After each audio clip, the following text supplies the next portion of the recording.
within the boundaries of cultural norms, it may be an effective method for educating children about boundaries and appropriate behavior. Responsible physical punishment can be an effective behavior guiding method without causing psychological harm to children. Several studies have found that mild non-abusive physical discipline does not lead to consistently negative outcomes regarding psychological effects when applied rarely in combination with other discipline approaches. A 2010 meta-analysis conducted by Larger and Food reported that in certain situations, mild physical punishment could be as effective as other approaches for teaching young children and the boundaries of societal behavior. Beyond cross-cultural study reveals that as long as the culture may permit it to some small extent mild physical punishments do somewhat less affect its emotional life.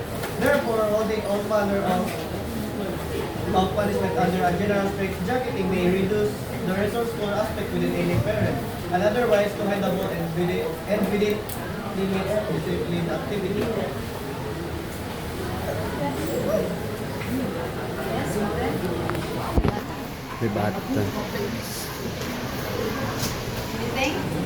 You want me to say something? Yes. Go. No.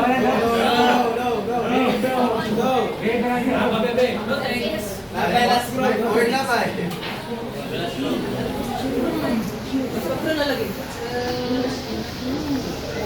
Okay.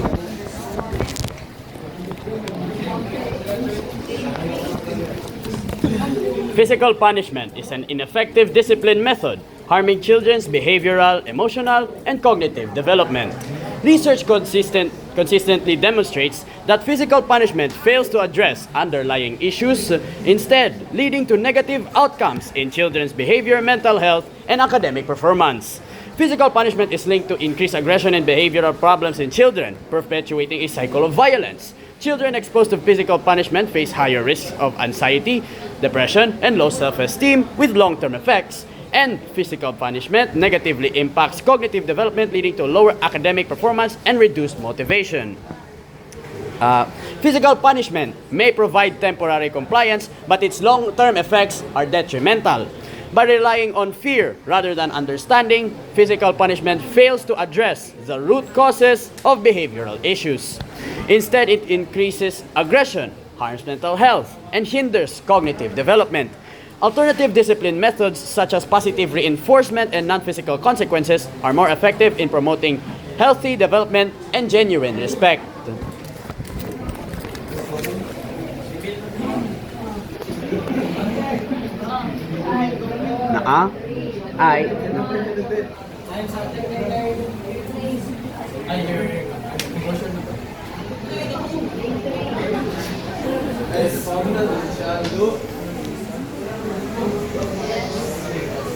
Punishment is an act of care intended to set boundaries that help children understand right from wrong and avoid mistakes. Salamat, Many cultures and families, physical punishment is viewed as a tool to correct behavior and not as a weapon to guard it, especially when other forms of discipline may not seem as immediately effective. Parents often feel that physical punishment can teach children a strong sense of consequence, helping them learn that certain actions have tangible immediate consequences. Many parents may view it as a way to demonstrate their commitment to their child's well-being, steering them toward good behavior and instilling values they believe will be beneficial throughout their lives. Parents may favor it for its immediacy, as it provides instant consequences, helping children fully connect to their actions and commit themselves and reinforcing learning in real time. Many parents also see discipline as essential to guiding children toward responsibility, viewing it as a necessary step in their moral development.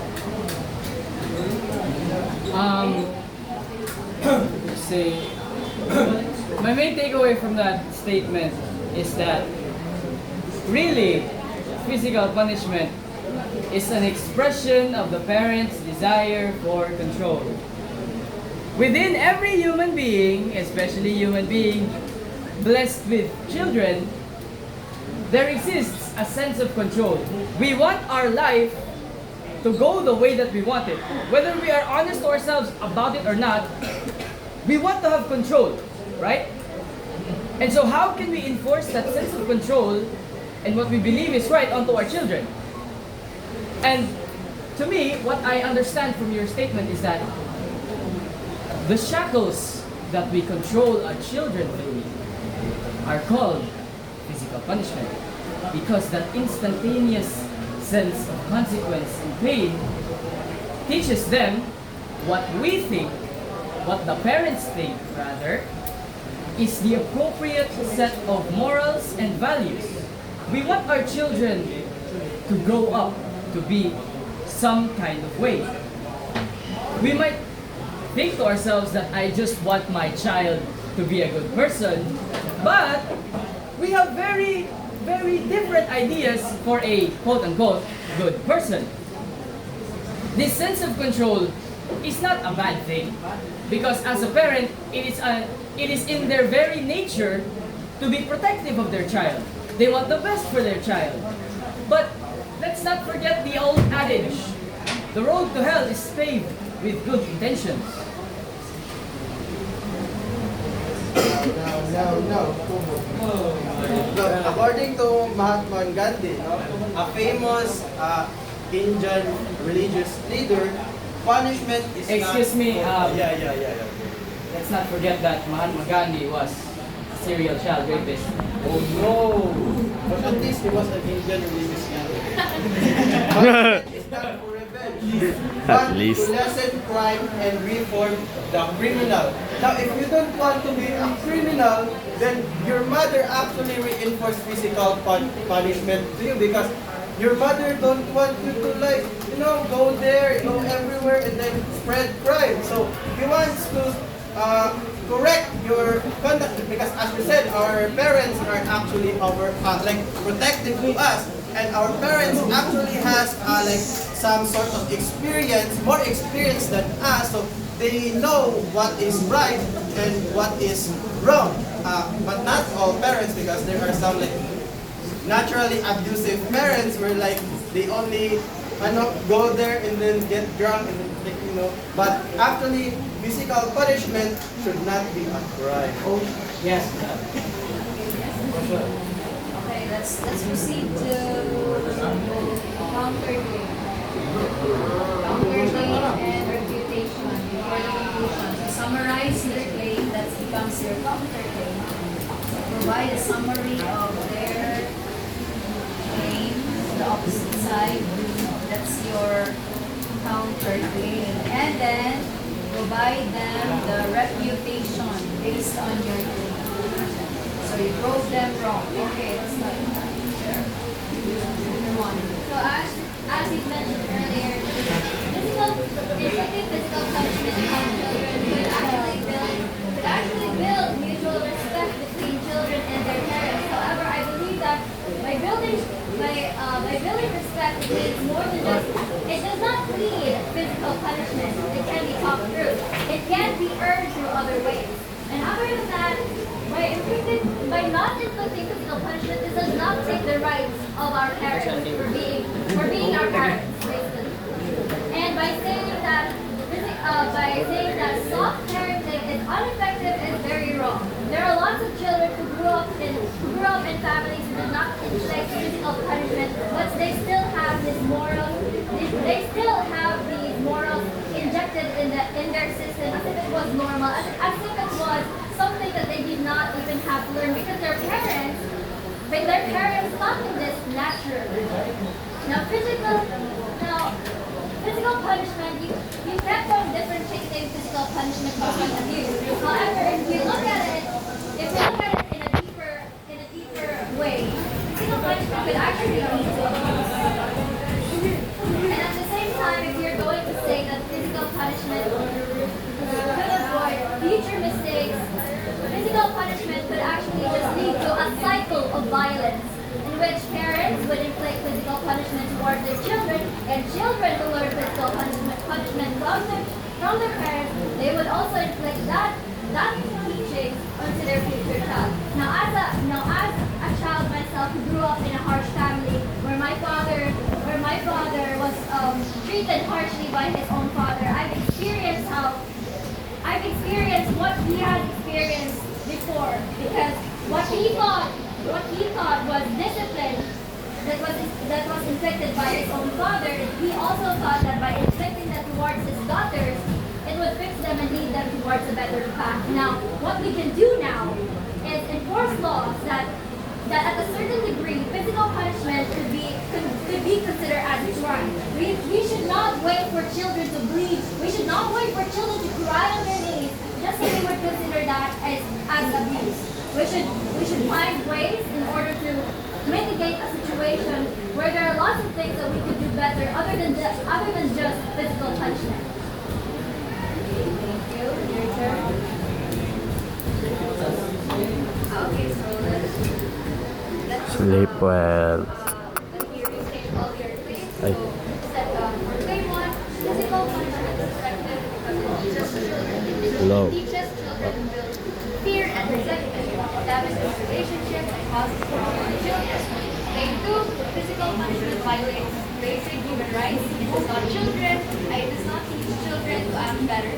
And physical punishment escalates more severe abuse. Claim 3, in effect, physical punishment is an ineffective discipline. Bro, hello. Uy, sorry sa mga walang context chan. Love you guys. But actually, physical punishment should not be right. According to Bryan Hello. Clips, Nah. it is more effective than verbal reproach. Additionally, it does not violate any human rights because it is not a form of violence or abuse. And when done correctly, it promotes development rather than mental and physical health. Issues. Di siya mag-sounds. Yes. Okay. Well, let's have a conclusion. In conclusion, May uno man si Sean. That's crazy. it doesn't teach right from wrong, but instead creates fear, aggression, and long-term psychological damage. Criminalizing it is a necessary step to protect children's rights and create a safer, more respectful society. By criminalizing physical punishment, we can shift societal attitudes to create a safer for all children. And this requires educating the public about the harmful effects of physical punishment and promoting positive discipline methods, enacting legal reforms to ban it in all settings, addressing cultural sensitivities and enforcement challenges, and offering alternatives to physical punishment. Physical punishment should not be criminalized as parents have the right to choose their discipline methods, uphold cultural traditions, and guide their children's moral development. Moving forward, society should respect parental and cultural practices while promoting responsible, non-abusive discipline methods that prioritize a child's well-being.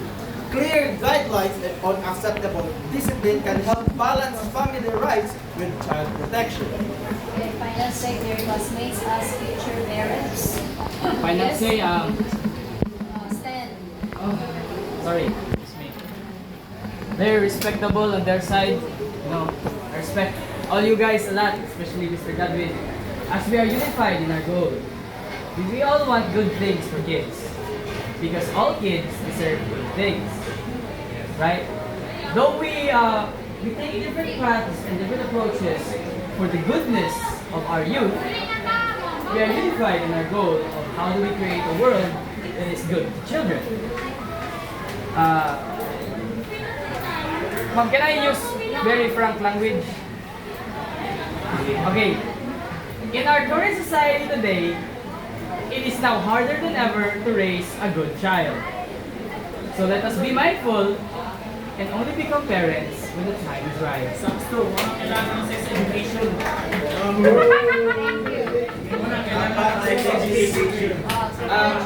As your future father, guys. Just for example, I am your future parent. Like, why would you decide how I discipline you? Because I have more experience than you, so you should not question your mother's discipline methods because they know what is morally right and what is morally wrong. Rather than questioning your mother's disciplinary method, you should be thankful because you have a loving and caring mother. Okay, let's give them Thank you, ma'am.